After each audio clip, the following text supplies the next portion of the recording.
Of DNA in प्रोकॅरियोट्स आपण discuss केलेला आहे. आज आपण डिस्कस करूयात पॅकेजिंग इन यूकॅरियोट्स. डीएनए जो यूकॅरियोट्स मध्ये आहे हा न्यूक्लियस मध्ये प्रेझेंट असतो यूकॅरियोटिक सेलच्या. यूकॅरियोटिक सेलचा जो न्यूक्लियस आहे याची साईज असते अराउंड 10⁻⁻⁶ मीटर आणि या छोट्याशा न्यूक्लियस मध्ये एक लॉन्ग डीएनए आहे जो आहे अराउंड 2.2 मीटर्स. हा जो लॉन्ग डीएनए आहे 2.2 मीटरचा याचं हायली पॅकेजिंग केलं जाईल, याचं खूप सारं रॅपिंग केलं जाईल आणि मग त्याला न्यूक्लियस मध्ये प्लेस केलं जाईल. डीएनए चं जर तुम्ही स्ट्रक्चर पाहिलं तर डीएनए हा डबल स्ट्रँडेड असतो. यामध्ये दोन स्ट्रँड असतात. एक स्ट्रँड असेल 5 प्राइम टू 3 प्राइम आणि दुसरा स्ट्रँड असेल त्याला anti parallel 3 prime to 5 prime. असा जो डबल स्ट्रँडेड डीएनए आहे हा बनलेला आहे न्यूक्लिओटाइड्सने, राईट. डिऑक्सी न्यूक्लिओटाइड्सने डीएनए बनलेला असतो आणि न्यूक्लिओटाइड्सने आरएनए बनलेला असतो. डीएनए असेल किंवा आरएनए असेल हे न्यूक्लिओटाइड्स एकमेकांना फॉस्फोडायइस्टर बॉन्डने लिंकेजने जॉईन झालेले असतात. आता हा फॉस्फोडायइस्टर जो लिंकेज आहे यामध्ये फॉस्फेट आहे आणि फॉस्फेटवर जो चार्ज असणार आहे तो आहे निगेटिव्ह, राईट. फॉस्फेटवर निगेटिव्ह चार्ज असल्यामुळे पूर्ण डीएनए वर निगेटिव्ह चार्ज आहे आणि हा जो निगेटिव्हली चार्ज डीएनए आहे याचं रॅपिंग करायचं आहे. ठीक आहे. आता हा जो निगेटिव्हली चार्ज डीएनए आहे याचं रॅपिंग किंवा याचं पॅकेजिंग यूकॅरियोट्स मध्ये एका पॉझिटिव्हली चार्ज प्रोटीन भोवती केलं जातं. त्या पॉझिटिव्हली चार्ज प्रोटीनला म्हणतो आपण हिस्टोन प्रोटीन. प्रोकॅरियोट्स मध्ये हे हिस्टोन प्रोटीन ॲब्सेंट असतात. प्रोकॅरियोट्स मध्ये पॉलीअमाइन्स हे हिस्टोन सारखे असणारे प्रोटीन असतात. यांना म्हणतात histone like proteins. But histone proteins are not present in prokaryotes, right. आता हे जे प्रोकॅरियोट्स मध्ये असलेले हिस्टोन लाईक प्रोटीन आहेत हे सुद्धा पॉझिटिव्हली चार्ज असतील किंवा यूकॅरियोट मध्ये असलेले हिस्टोन प्रोटीन हे सुद्धा पॉझिटिव्हली चार्ज असतात. यूकॅरियोट्स मध्ये जे हिस्टोन प्रोटीन आहेत यामध्ये दोन टाईपचे अमायनो ॲसिड हे खूप जास्त प्रमाणात असतात. हे जे अमायनो ॲसिड आहेत ते आहेत लायसिन अँड आर्जिनिन. लक्षात ठेवा कोणते अमायनो ॲसिड आहेत हिस्टोन प्रोटीन मध्ये असलेले. हिस्टोन प्रोटीन मध्ये असणारे अमायनो ॲसिड असतात लायसिन अँड आर्जिनिन. यावर एखादा MCQ असू शकेल लायसिन अँड आर्जिनिनवर, right. Lysine and arginine are the basic amino acid. Lysine आणि आर्जिनिन हे बेसिक अमायनो ॲसिड आहेत. These basic amino acid are the positively charged amino acid. कसे आहेत ते पॉझिटिव्हली चार्ज अमायनो ॲसिड आहेत. त्यामुळे हिस्टोन प्रोटीन सुद्धा पॉझिटिव्हली चार्ज बनतात. So negatively charged DNA is wrapped around the positively charged histone protein, right. आता हे जे हिस्टोन प्रोटीन आहेत यांच्यामध्ये 5 टाईपचे मोनोमर असतात. Histone protein is form by the 5 types of monomer. Monomer म्हणजे सिंगल युनिट. प्रत्येक जो युनिट आहे तो 2-2 कॉपीमध्ये प्रेझेंट असतो. पहिले पाहूयात आपण हे मोनोमर काय आहेत. हिस्टोन प्रोटीन मध्ये असलेले जे मोनोमर आहेत ते आहेत H2A, H2B, H3, H4 आणि आणखी एक H1. पहा 2 H2A, 2 H2B, 2 H3 आणि 2 H4 आणि याचबरोबर असतात 2 H1. ओके. मग हिस्टोन प्रोटीन जो आहे यामध्ये 5 प्रकारचे मोनोमर असतात प्रोटीनचे. ठीक आहे. बघा 5 मोनोमर कोणते कोणते आहेत. पहिले आपण कन्सिडर करूया 4 मोनोमर जे फॉर्म करतात हिस्टोन कोअर किंवा हिस्टोन ऑक्टॅमर.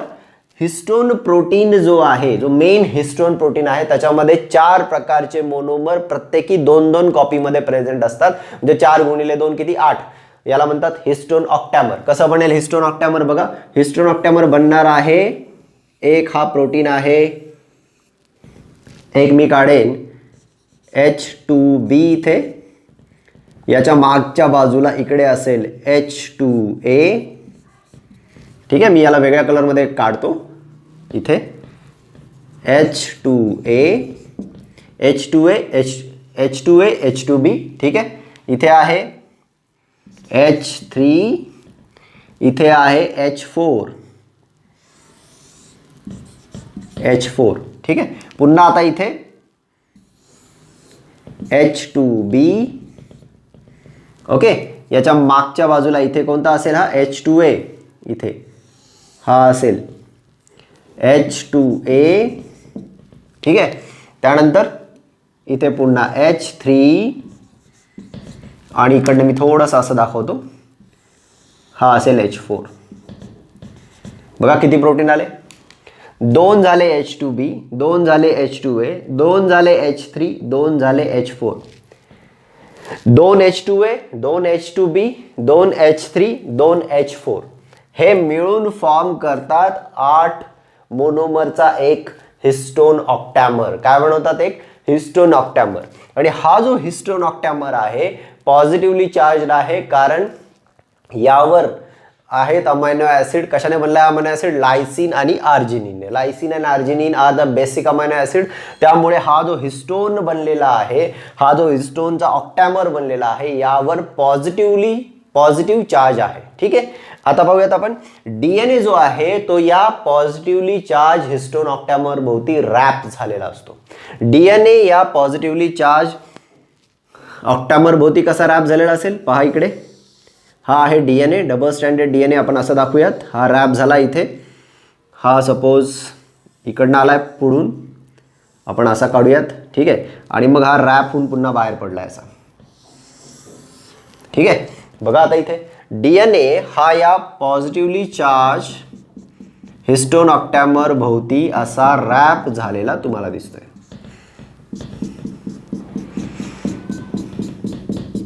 ओके. आता डीएनए हा या कोअर भोवती, हा जो हिस्टोन ऑक्टॅमर आहे या हिस्टोन ऑक्टॅमरच्या कोअर भोवती घेतो अराउंड 1 × 3/4 टन. 1 × 3/4 टन एवढा टन डीएनए या हिस्टोन ऑक्टॅमर भोवती घेतो. मग कसा घेणार आहे हा टन? पहा, डीएनएने या ऑक्टॅमर भोवती टन घेतलाय. ओके. आणि जिथे डीएनए या ऑक्टॅमर मध्ये एंट्री करतो तिथे एक प्रोटीन आहे, तिथे एक मोनोमर आहे. तिथे जो मोनोमर आहे त्याला म्हणतात H1 हिस्टोन. कोणता आहे हा इथे काढलेला मी. कोणता आहे? H1 histone. आणि जिथे डीएनए या ऑक्टॅमर मधनं बाहेर पडतो तिथे सुद्धा एक हिस्टोन आहे, याला पण मी म्हणणार एक H1 हिस्टोन. मी तुम्हाला आधीच सांगितलंय की ऑक्टॅमर मध्ये 4 मोनोमर आहेत, प्रत्येक मोनोमरचे 2-2 कॉपी आहेत. हे झालं ऑक्टॅमर. ओके. आणि 2 H1 हिस्टोन प्रोटीन जे आहे, जिथे डीएनए एंट्री करतो ऑक्टॅमर मध्ये तिथे एक H1 हिस्टोन, आणि जिथनं डीएनए एक्झिट घेतो या ऑक्टॅमर मधनं तिथे एक H1 हिस्टोन. असे 2 H1 हिस्टोन प्रोटीन तुम्हाला इथे दिसतात. ओके. म्हणजे at the entry and the exit of the DNA in the octamer the H1 histone protein is present. ठीक आहे. मग आता हा डीएनए या H1 पासून या H1 पर्यंत कन्सिडर करा. या H1 पासून या H1 पर्यंतचा जो डीएनए आहे हा या हिस्टोन ऑक्टॅमर भोवती टर्न घेतोय. आणि हिस्टोन ऑक्टॅमर भोवती टर्न घेणारा जो डीएनए आहे याकडे असतात अराउंड 146 बेस पेअर. किती बेस पेअर असतात? 146 base pair of nucleotide is present in the DNA around this histone octamer. कळतंय? आता हा जो डीएनए आहे एका H1 पासून या H1 पर्यंत जो हिस्टोन ऑक्टॅमर भोवती आहे, आय एम रिपीटिंग, जो H1 to H1 आहे पण हिस्टोन ऑक्टॅमर भोवती आहे, या डीएनए ची लेंथ आहे अराउंड 146 बेस पेअर. या डीएनए ला म्हणतात कोअर डीएनए. काय म्हणायचं याला? Core DNA. लक्षात घ्या, याला काय म्हणणार तुम्ही? Core DNA. हा झाला core DNA because it is wrapped around the histone core. Histone ऑक्टॅमरचा जो प्रोटीन बनला असा ग्लोब्युलर गोल प्रोटीन बनलेला आहे, या प्रोटीनच्या भोवती हा डीएनए असा रॅप होतोय. म्हणून हा काय करणार आहे? हा फॉर्म करतोय core around the histone protein, म्हणून याला म्हणायचं core DNA. So core DNA is wrapped around the histone core. What is the length of this? It is around 146 base pair. Remember this. यावर एखादा MCQ असू शकेल. Next is, आता पहा, हा एक हिस्टोन प्रोटीन आहे. त्यानंतर पहा H1 मधनं, इथे H1 आहे right. H1 is at the exit of the DNA from the core, right, core पासून एक्झिट होताना डीएनए ला इथे H1 लागला. ठीक आहे, आता हा डीएनए आहे आणि पुन्हा इथे एक नवीन हिस्टोन प्रोटीन असणार आहे. ठीक आहे, पुन्हा इथे एक नवीन हिस्टोन प्रोटीन असणार आहे. मी हा हिस्टोन प्रोटीन डायरेक्टली असा राऊंड दाखवतो. हा पूर्ण हिस्टोन ऑक्टॅमर आहे असं इमॅजिन करा तुम्ही. ठीक आहे, हा हिस्टोन ऑक्टॅमर इथे स्ट्रक्चर दाखवलं तुम्हाला. डीएनए हा इथनं एक्झिट झाला, या हिस्टोन ऑक्टॅमर भोवती तो पुन्हा रॅप होणार आहे. ओके, हिस्टोन ऑक्टॅमर भोवती हा डीएनए पुन्हा रॅप होईल असा आणि पुन्हा एक्झिट होईल असा. ठीक आहे, मग आता जिथे एंट्री असेल तिथे असेल एक H1 हिस्टोन आणि जिथे एक्झिट असेल तिथे पण काय असेल, एक H1 हिस्टोन. जिथे एंट्री आहे आणि जिथे एक्झिट आहे तिथे पुन्हा काय, H1 हिस्टोन. ठीक आहे, मग आता पहा, या एका कोअर डीएनए, कोअर हिस्टोन नंतर डीएनए बाहेर पडला, तो दुसऱ्या कोअर हिस्टोन भोवती रॅप झाला, तिथे एक कोअर डीएनए फॉर्म होणार आहे. आता या दोघांमधला डीएनए पहा इथला, या दोन H1 मधला, या दोन H1 मधला जो डीएनए आहे याला म्हणतात लिंकर डीएनए. काय म्हणायचं याला, linker. So this DNA is the linker DNA. आता हा जो लिंकर डीएनए आहे हे असतात अराउंड 54 बेस पेअर लॉंग. किती असतात, 54 बेस पेअर लॉंग. हे असतात 54 बेस पेअर लॉंग. म्हणजे पहा, कोअर डीएनए किती झाला, 146 बेस पेअर आणि हा लिंकर डीएनए किती झाला, 54 बेस पेअर. ठीक आहे, आता हा लिंकर डीएनए काय करतो, linker DNA is connecting the two core DNA. दोन कोअर डीएनए ला कनेक्ट करतोय किंवा दोन कोअर हिस्टोन ऑक्टॅमरला कनेक्ट करतोय. दोन हिस्टोन ऑक्टॅमरला कनेक्ट करणारा म्हणून त्याला म्हणायचं लिंकर डीएनए. लिंकर डीएनएला इंटरबेड डीएनए असं पण म्हणतात. इंटरबेड, या दोन बेड मधला डीएनए इंटरबेड डीएनए असं सुद्धा म्हणतात. पण तुम्ही फक्त लिंकर डीएनए लक्षात ठेवा, त्याची लेंथ लक्षात ठेवा किती असते, 54 बेस पेअर. काहींमध्ये ही लेंथ व्हॅरी होऊ शकते, पण जेवढी आपल्याला अभ्यासासाठी आहे ती आहे 54 बेस पेअर. मग आता लक्षात घ्या, हा core DNA plus linker DNA या दोघांना एकत्रितपणे म्हणतो आपण न्यूक्लिओझोम. काय म्हणायचं याला, काय म्हणणार तुम्ही याला, nucleosome. Okay, what is a nucleosome, this core DNA with histone and the linker DNA, core DNA with histone याला आणि प्लस लिंकर डीएनए ला एकत्रितपणे आपण म्हणतो न्यूक्लिओझोम. मग न्यूक्लिओझोम मध्ये किती बेस पेअर आहेत डीएनए चे, 146 plus this 54. What is the value, it is around 200 base pair. ठीक आहे, so nucleosome is having around 200 base pair of DNA और 200 base pair of nucleotide in that. Right, यावर सुद्धा एखादा एमसीक्यू येऊ शकतो. ठीक आहे, आता हा जो न्यूक्लिओझोम बनलेला आहे, हा न्यूक्लिओझोम दिसेल कसा, तुम्हाला लक्ष द्या कसा दिसेल न्यूक्लिओझोम. न्यूक्लिओझोम आहे, पुन्हा एक न्यूक्लिओझोम आहे, पुन्हा एक न्यूक्लिओझोम आहे. कसं दिसणार स्ट्रक्चर तुम्हाला मी काढून दाखवतो. पहा इकडे लक्ष द्या, हा डीएनए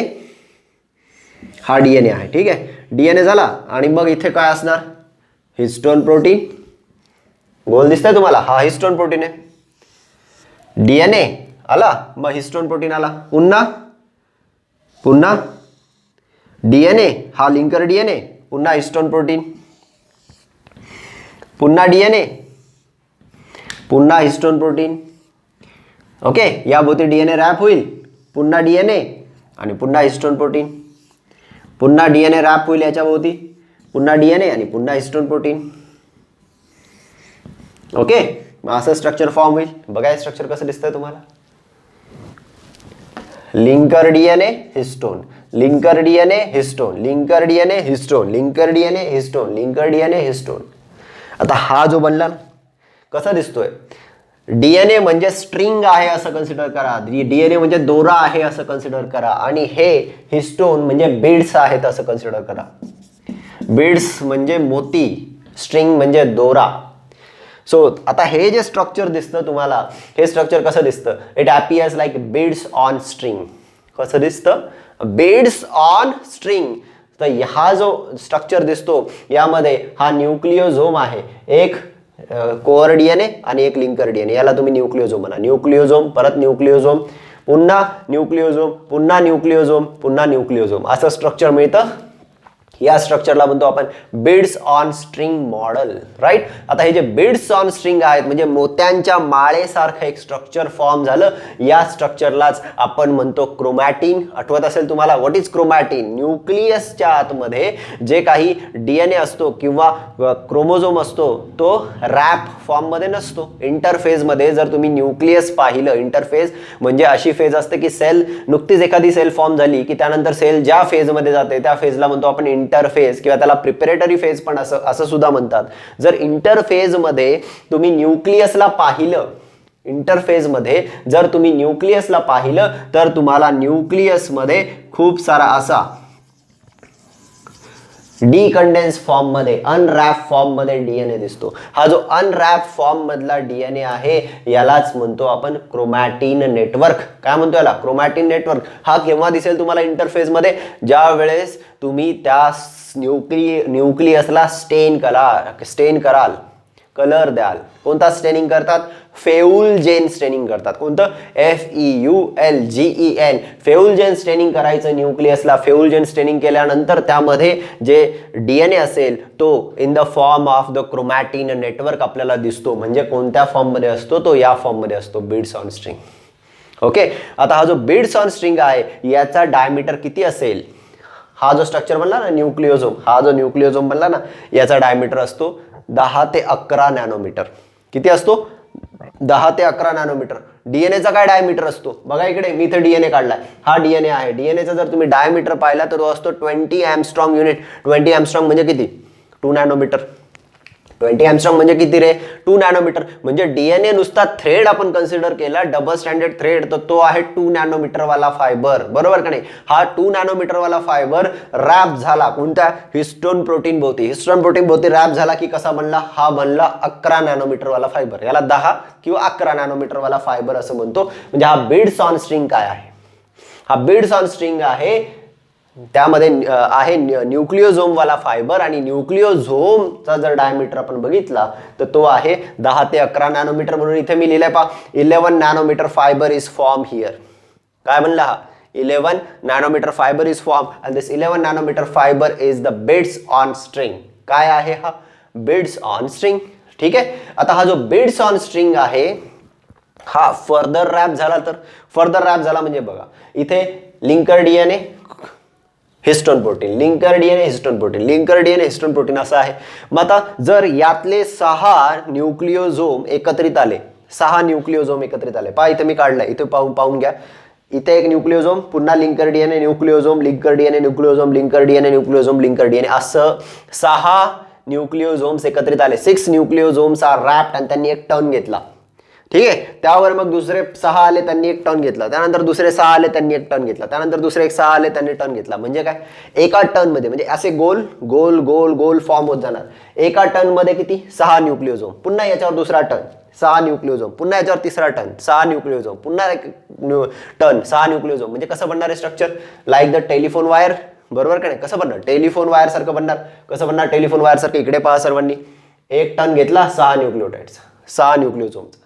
पुन्हा एक टर्न घेतला 6 न्यूक्लिओझोमचा. पुन्हा एक टर्न घेतला 6 न्यूक्लिओझोमचा. पुन्हा एक टर्न घेतला 6 न्यूक्लिओझोमचा. पुन्हा एक टर्न घेतला 6 न्यूक्लिओझोमचा.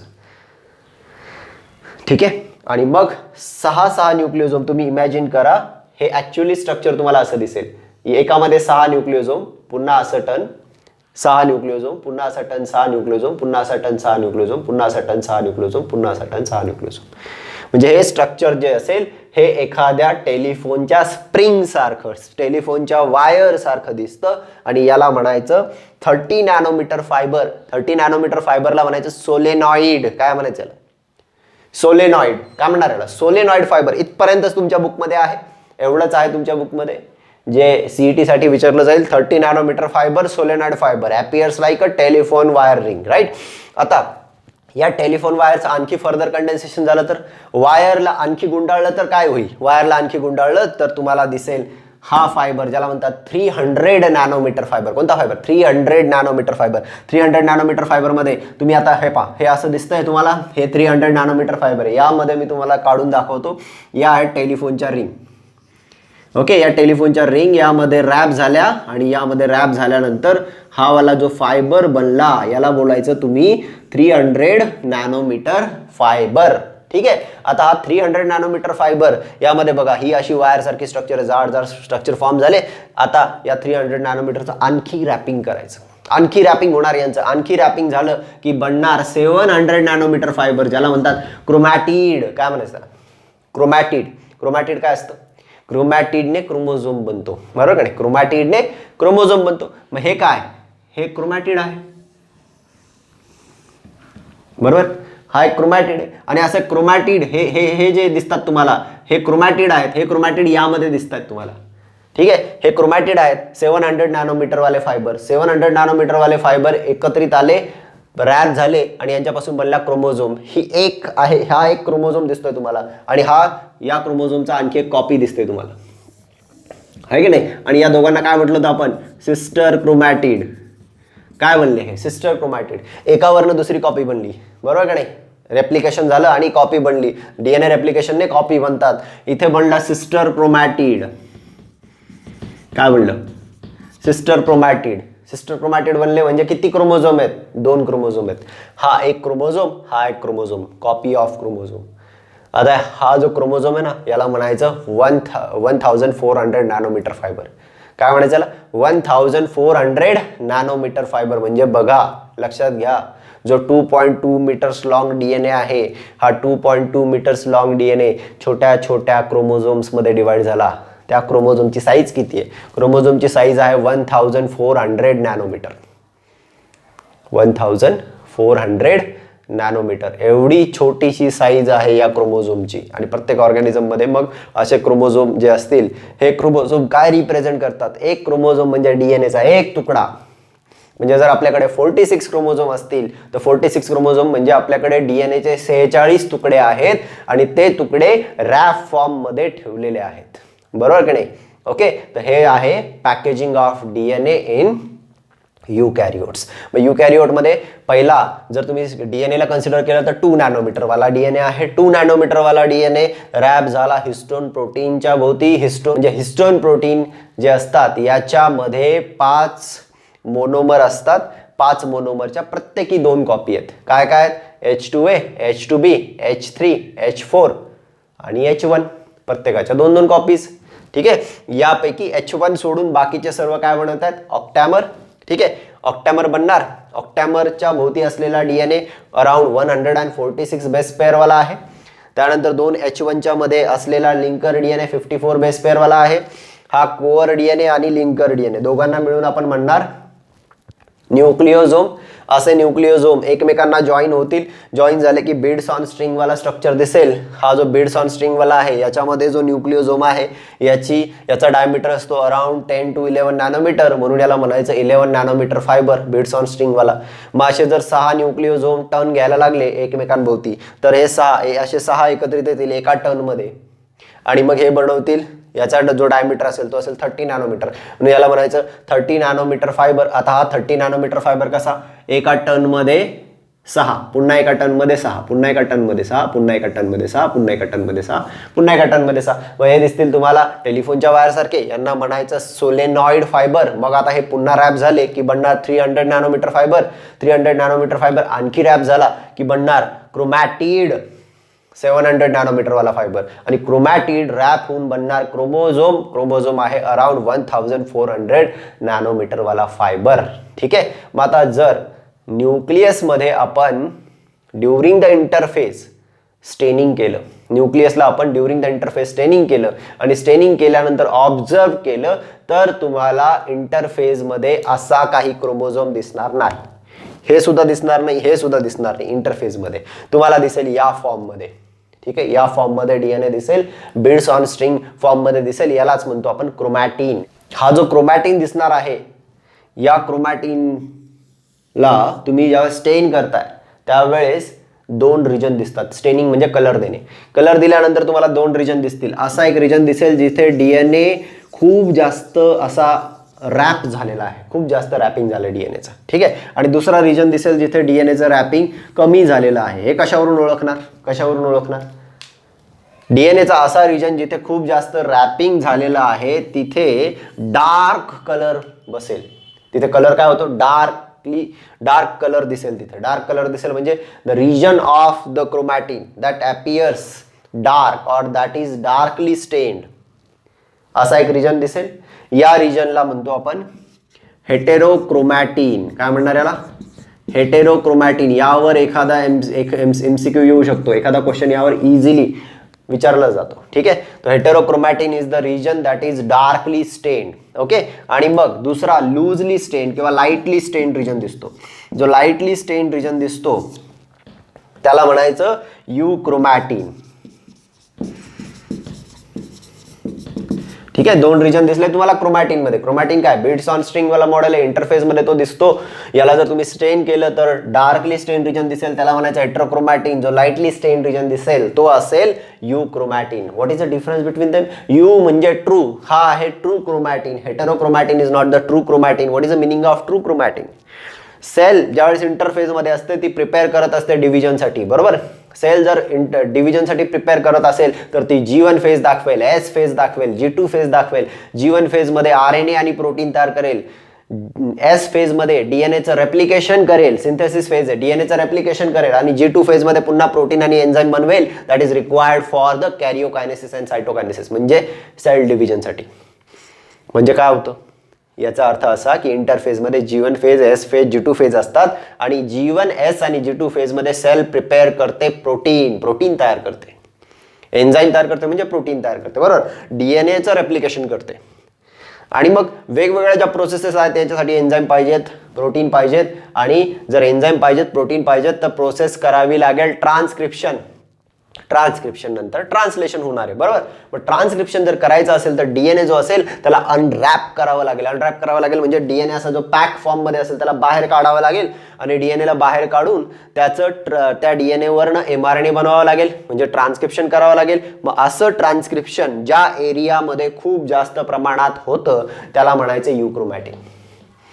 म्हणून त्याला म्हणायचं ट्रू क्रोमॅटिन. का ट्रू क्रोमॅटिन? कारण इथे डीएनए आहे आणि हा डीएनएचं कंटिन्युअसली ट्रान्सक्रिप्शन होत आहे. त्यामुळे डीएनए हा अनरॅप केलेला आहे, बाहेर काढलेला आहे. त्याच्यामुळे हा लूजली बाउंड आहे. या रिजन मधला डीएनए कसा आहे? लूजली बाउंड आहे. लूजली बाउंड डीएनए असल्यामुळे या रिजन मध्ये जो डीएनए आपल्याला दिसतो तो लाईटली स्टेन्ड दिसतो. कसं दिसतो? Lightly stand. लाईटली स्टेन्ड दिसतो. याला म्हणायचं euchromatin. So euchromatin is transcriptionally active region. यावर एकदा MCQ येऊन गेलेला आहे, त्यामुळे लक्षात ठेवायचं युक्रोमॅटिन इज ट्रान्सक्रिप्शनली. तुम्ही थिअरी प्रिपेअर करत असाल ॲज वेल ॲज CET साठी प्रिपेअर करत असाल. ओके. सो हा ट्रान्सक्रिप्शनली ऍक्टिव्ह रिजन आहे. कसा रिजन? ट्रान्सक्रिप्शनली active region. कोण? युक्रोमॅटिन. आणि हेटेरोक्रोमॅटिन काय? मग हेटेरोक्रोमॅटिन डार्कली स्टेन्ड आहे. म्हणजे काय? तिथला डीएनए हा बाहेर काढलेलाच नाही जास्त, कारण तिथे ट्रान्सक्रिप्शन चालू नाहीये जास्त. ठीक आहे. ट्रान्सक्रिप्शन जास्त चालू नाहीये म्हणून डीएनएचा वापर होत नाहीये, डीएनएचं अनरॅपिंग होत नाहीये. डीएनए हा रॅप्ड फॉर्म मध्ये आहे, त्यामुळे एकदा कलर आतमध्ये पेनिट्रेट झाला की तो पेनिट्रेटच होऊन राहील. ठीक आहे. आणि मग इथे तुम्हाला रिजन दिसतो डार्कली स्टेन्ड. आणि म्हणून हेटेरोक्रोमॅटिन हे डार्कली स्टेन्ड असतात आणि हेटेरोक्रोमॅटिन हे ट्रान्सक्रिप्शनली इनॅक्टिव्ह असतात किंवा लेस ऍक्टिव्ह असतात. ठीक आहे. So heterochromatin is inert. हा एक शब्द वापरला जाऊ शकतो. ट्रान्सक्रिप्शनली इनर्ट, ट्रान्सक्रिप्शनली इनॅक्टिव्ह और ट्रान्सक्रिप्शनली लेस ऍक्टिव्ह. तिन्ही शब्द लक्षात ठेवायचे. हेटेरोक्रोमॅटिन काय आहे? ट्रान्सक्रिप्शनली लेस ऍक्टिव्ह आहे, ट्रान्सक्रिप्शनली इनॅक्टिव्ह आहे किंवा ट्रान्सक्रिप्शनली इनर्ट आहे. ओके. इथे डीएनए कंडेन्स फॉर्म मध्ये असेल, दुसरा पॉइंट. तिसरा पॉइंट, इथे डीएनए जो असेल तो कंडेन्स फॉर्म मध्ये असल्यामुळे डार्कली स्टेन्ड असेल. युक्रोमॅटिन ट्रान्सक्रिप्शनली ऍक्टिव्ह आहे. युक्रोमॅटिन मध्ये डीएनए हा थोडासा अनरॅप फॉर्म मध्ये असतो, डिकंडेन्स फॉर्म मध्ये असतो आणि लाईटली स्टेन होतो. Right. So this is all about the packaging of DNA in eukaryotes. डिटेलमध्ये मी सर्व गोष्टी एक्सप्लेन करण्याचा प्रयत्न केलेला आहे. यावर खूप सारे MCQ फ्रेम होऊ शकतात. ठीक आहे. आता आपण पाहूयात DNA replication, the process of formation of DNA by using the DNA as a template. आता पाहूयात process of the DNA replication. DNA molecule nucleus मध्ये प्रेझेंट असतो युकॅरियोटिक सेलच्या आणि प्रोकॅरियोटिक सेलच्या सायटोप्लाझम मध्ये प्रेझेंट असतो. सेलच्या मेटाबॉलिक ऍक्टिव्हिटीजला डीएनए कंट्रोल करत असतो. तर डीएनएला जर सेलच्या मेटाबॉलिक ऍक्टिव्हिटीज कंट्रोल करायच्या असतील तर डीएनएला एकतर एमआरएनए बनवावा लागेल आणि एमआरएनए बनल्यानंतर त्यावरून प्रोटीन फॉर्मेशन होईल. म्हणजे डीएनए ट्रान्सक्रिप्शनची प्रोसेस डायरेक्ट करू शकतो किंवा जर सेलला डिवाइड व्हायचं असेल, एका सेलच्या 2 सेल फॉर्म व्हायच्या असतील, मायटॉसिस असेल किंवा मिओसिस असेल, डीएनएला स्वतःचं डबलिंग करावं लागेल, म्हणजे स्वतःचं डुप्लिकेशन करावं लागेल. डीएनए स्वतःचं सिंथेसिस सुद्धा डायरेक्ट करू शकतो, याला म्हणतो आपण रेप्लिकेशन ऑफ डीएनए. म्हणजे जर सेलला ऍक्टिव्ह ठेवायचं असेल, सेलचं डिव्हिजन करायचं असेल, सेलच्या मेटाबॉलिक ऍक्टिव्हिटीज कंट्रोल करायच्या असतील, डीएनएला 2 प्रकारच्या ऍक्टिव्हिटीज परफॉर्म कराव्या लागतात. एक आहे हेटेरोकॅटॅलिटिक फंक्शन आणि दुसरा आहे autocatalytic function. During the cell division, cell ज्यावेळेस डिवाइड होत असते, सेल डिव्हिजनच्या अगोदर इंटरफेजमध्ये एस फेज होत असते. या एस फेजमध्ये डीएनए स्वतःला रेप्लिकेट करतो, डबल करतो. या रेप्लिकेशनच्या फंक्शनला आपण ऑटोकॅटॅलिटिक फंक्शन ऑफ डीएनए असं म्हणतो. ऑटोकॅटॅलिटिक फंक्शन म्हणजेच डीएनए रेप्लिकेशन, ज्यामध्ये डीएनएचे old strand as a template म्हणजे साचा म्हणून वापरले जातात आणि यावरनं नवीन डीएनएचे स्ट्रँड फॉर्म होतात. दुसरं जे फंक्शन आहे डीएनएचं ते आहे हेटेरोकॅटॅलिटिक फंक्शन ऑफ डीएनए. हेटेरोकॅटॅलिटिक म्हणजे डीएनए वरनं आरएनए फॉर्म होईल, बरोबर. हा एमआरएनए असेल, ओके, किंवा डीएनए वर प्रेझेंट असणारे जीन जे असतात यावरनं दुसऱ्या टाईपचे आरएनए सुद्धा फॉर्म होऊ शकतात, टीआरएनए, आरआरएनए सुद्धा फॉर्म होऊ शकतात. पण डीएनए वरनं एमआरएनए फॉर्म होतो, या प्रोसेसला म्हणतो आपण ट्रान्सक्रिप्शन, बरोबर. आणि आरएनए वरनं मग फॉर्म होणार आहे प्रोटीन, या प्रोसेसला आपण म्हणतो ट्रान्सलेशन. ठीक आहे. म्हणजे डीएनए डायरेक्ट करतो प्रोसेस ऑफ ट्रान्सक्रिप्शन, ज्यावरून एमआरएनए बनेल, एमआरएनएचं होणार आहे ट्रान्सलेशन, ज्यावरून बनणार आहे प्रोटीन. तर हे जे फंक्शन्स आहेत ट्रान्सक्रिप्शन आणि ट्रान्सलेशन, हे यांना म्हणतो आपण heterocatalytic function, right. So DNA can direct the autocatalytic function or the heterocatalytic function. Heterocatalytic म्हणजे दुसऱ्या टाईपचे मोलेक्युल बनवतो, म्हणजे एमआरएनए आणि त्यानंतर बनणार आहे प्रोटीन, म्हणून याला म्हणतो आपण हेटेरोकॅटॅलिटिक फंक्शन. हेटेरोकॅटॅलिटिक फंक्शनसाठी लक्षात ठेवायचं ट्रान्सक्रिप्शन आणि ट्रान्सलेशनची प्रोसेस. पाहूयात what is DNA replication. DNA replication ही एक प्रोसेस आहे ज्यामध्ये नवीन स्ट्रँड डीएनएचे फॉर्म होतात by using the old strand of DNA as a template. तुम्हाला माहित आहे डीएनए हा डबल स्टँडर्ड स्ट्रक्चर असतो आणि डबल स्टँडर्ड स्ट्रक्चर म्हणजे डीएनए मध्ये 2 स्ट्रँड असतात. आपण असे 2 स्ट्रँड दाखवूया डीएनएचे. हे 2 स्ट्रँड आहेत डीएनएचे.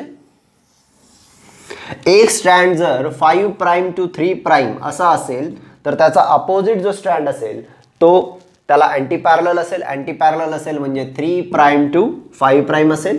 अपोजिट डायरेक्शनमध्ये दोन्ही स्ट्रँड डीएनएचे मूव्ह होतात.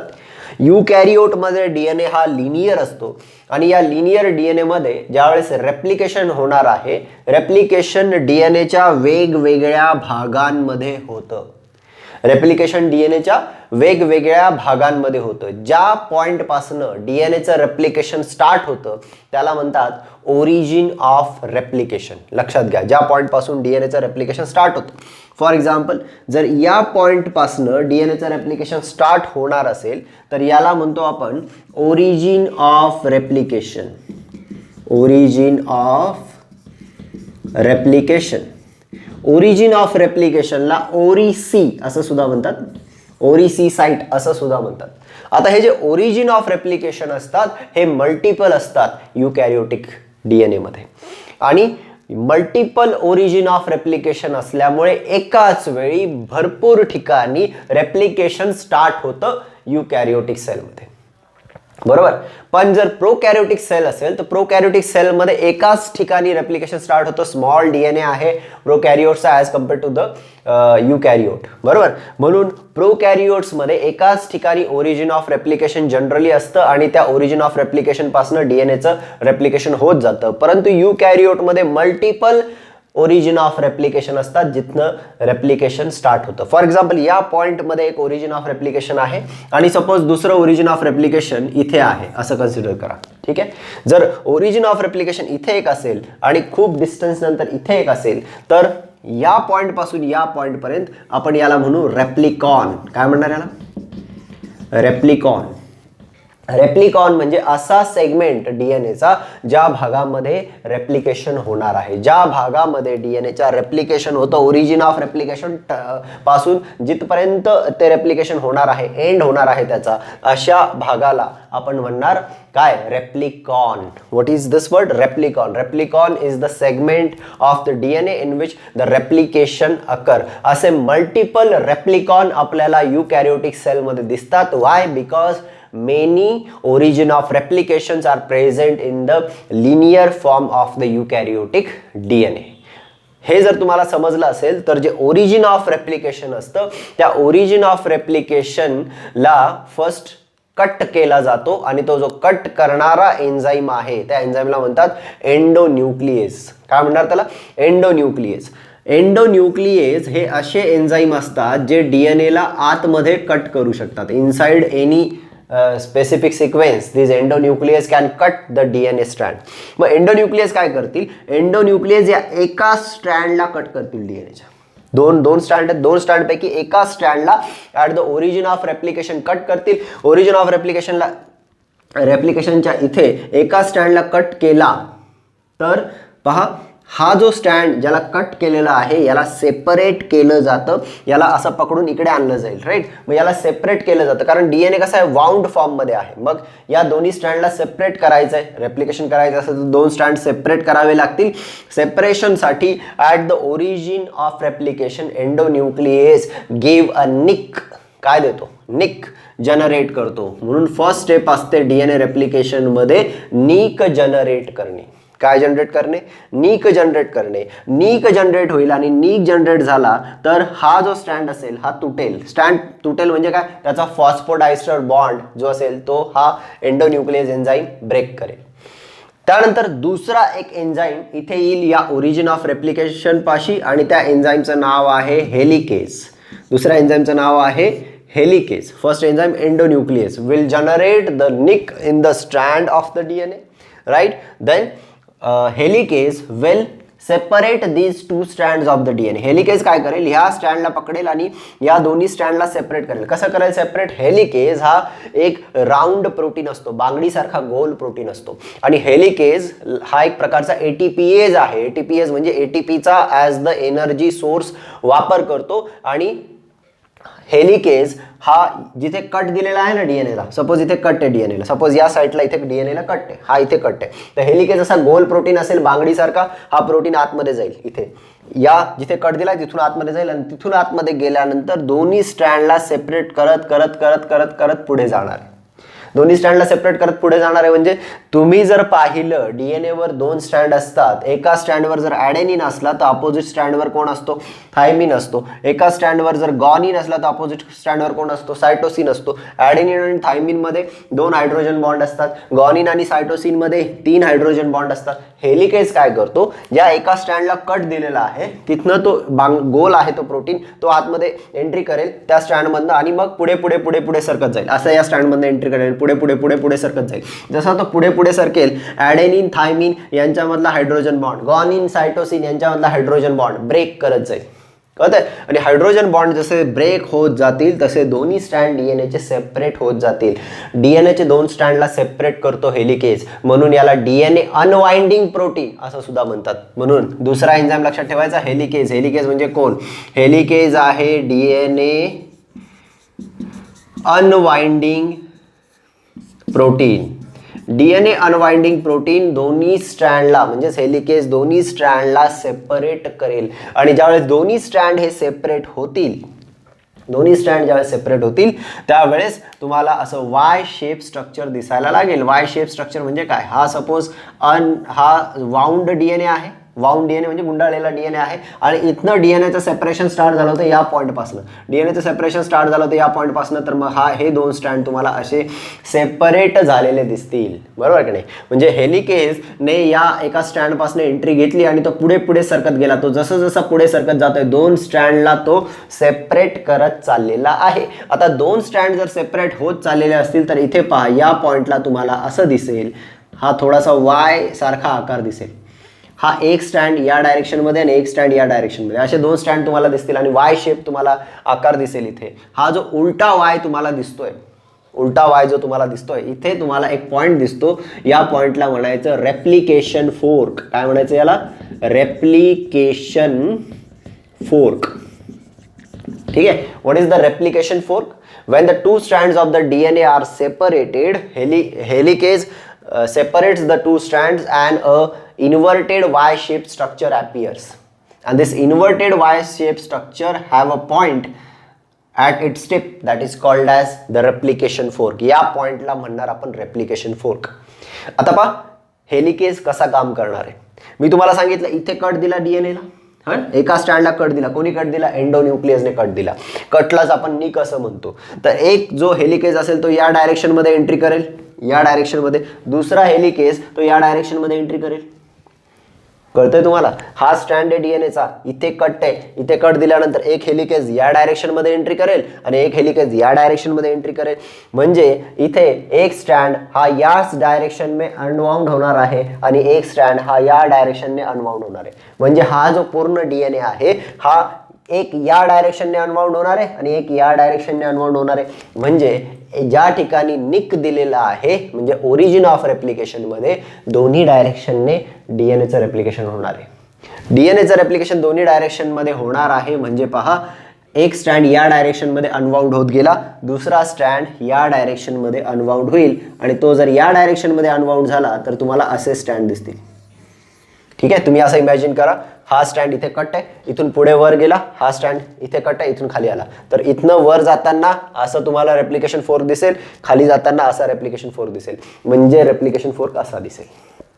ठीक आहे. हा पॉइंट रेप्लिकेशन फोर्क आहे, हा सुद्धा पॉइंट रेप्लिकेशन फोर्क आहे. म्हणजे इथे दोन्ही डायरेक्शनमध्ये रेप्लिकेशन होऊ शकतं, या डायरेक्शनमध्ये पण आणि या डायरेक्शनमध्ये पण. वर आणि खालील बाजूला रेप्लिकेशन होऊ शकतं आणि या टाईपच्या रेप्लिकेशनला म्हणतो आपण बाय डायरेक्शनल रेप्लिकेशन. काय म्हणणार याला तुम्ही? Bidirectional replication. तर आतापर्यंत मी तुम्हाला सांगितलं what is a nick generation. DNA जो असेल तो एक लॉंग थ्रेड आहे. या डीएनएवर मल्टिपल ओरिजिन ऑफ रेप्लिकेशन असतील. ओरिजिन ऑफ रेप्लिकेशन म्हणजे असा पॉइंट जिथे रेप्लिकेशन स्टार्ट होतं. या ओरिजिन ऑफ रेप्लिकेशनला एंडोन्यूक्लियस एक निक देईल. निक दिल्यामुळे तिथे हेलिकेज एन्झाइम एंट्री करतील. हेलिकेज हे डीएनए अनवाइंडिंग प्रोटीन आहेत. दोन डीएनएच्या स्टँडला ते अनवाउंड करतील by breaking the hydrogen bond in the DNA. DNA मधले जे हायड्रोजन बॉन्ड आहेत यांना दोन्ही डायरेक्शनने ते ब्रेक करतील. एक अपवर्ड डायरेक्शनमध्ये आणि एक लोअर डायरेक्शनमध्ये मूव्ह करेल आणि दोन तुम्हाला रेप्लिकेशन फोर्क या डायरेक्शनमध्ये दिसू शकतात. एक आता डीएनएचं रेप्लिकेशन या डायरेक्शनमध्ये होणार आहे आणि दुसऱ्या डीएनएचं रेप्लिकेशन या डायरेक्शनमध्ये होणार आहे आणि दोन्ही डायरेक्शनमध्ये रेप्लिकेशन इथे होऊ शकतं. म्हणून DNA replication can be bidirectional. Getting this? आता आपण पाहूयात डीएनए रेप्लिकेशन ॲक्च्युअलमध्ये कसं होणार आहे. आता मी इथे अनवाइंड झालेला स्टँड दाखवतो. अनवाइंड झालेला स्टँड कसा असेल? सपोज हा वाउंड स्टँड आहे डीएनएचा आणि हा अनवाइंड झाला इथून एवढा भाग. ठीक आहे. हा सुद्धा वाउंड स्टँड आहे आणि हा भाग एवढा अनवाइंड झाला आहे. पहा इकडे. आता ओरिजिन ऑफ रेप्लिकेशन कुठे कुठे असणार आहे? ओरिजिन ऑफ रेप्लिकेशन इथे खाली कुठेतरी असणार आहे. इथे जिथे कट दिला तिथे ओरिजिन ऑफ रेप्लिकेशन असणार आहे. बरोबर. एक स्टँड मी दाखवतो या डायरेक्शनमध्ये. सपोज मी हा दाखवला 5 प्राईम तर हा असेल 3 प्राईम. ठीक आहे. आणि जर मी हा 3 प्राईम दाखवला तर हा असेल 5 प्राईम. आता हे असंच दाखवावं लागणार कारण डीएनए कसा असतो? डबल स्टँडर्ड आहे आणि अँटी पॅरलल आहे. ठीक आहे. आता हेलिकेजने काय केलं? हेलिकेजने दोन्ही स्टँडला सेपरेट केलं. दोन स्टँड सेपरेट झाल्यामुळे एक स्टँड या डायरेक्शन, एक स्टँड असं झाला आणि एक स्टँड असं झाला आणि इथे इन्व्हर्टेड वाय शेप स्ट्रक्चर बनला. हा जो इन्व्हर्टेड वाय शेप स्ट्रक्चर आहे याच्या इथे आता हेलिकेज पोहोचलेला असेल. कुठे पोहोचलेला असेल हेलिकेज? या पॉईंटला पोहोचलेला असेल कारण हेलिकेजने एंट्री केली. दोन स्टँडला हेलिकेज सेपरेट करत करत करत करत गेला. दोन स्टँड सेपरेट झाले. हेलिकेज आता या पॉईंटमध्ये पोहोचला. ज्या पॉईंट इथनं या पॉईंटला आपण म्हणणार replication fork. Replication fork.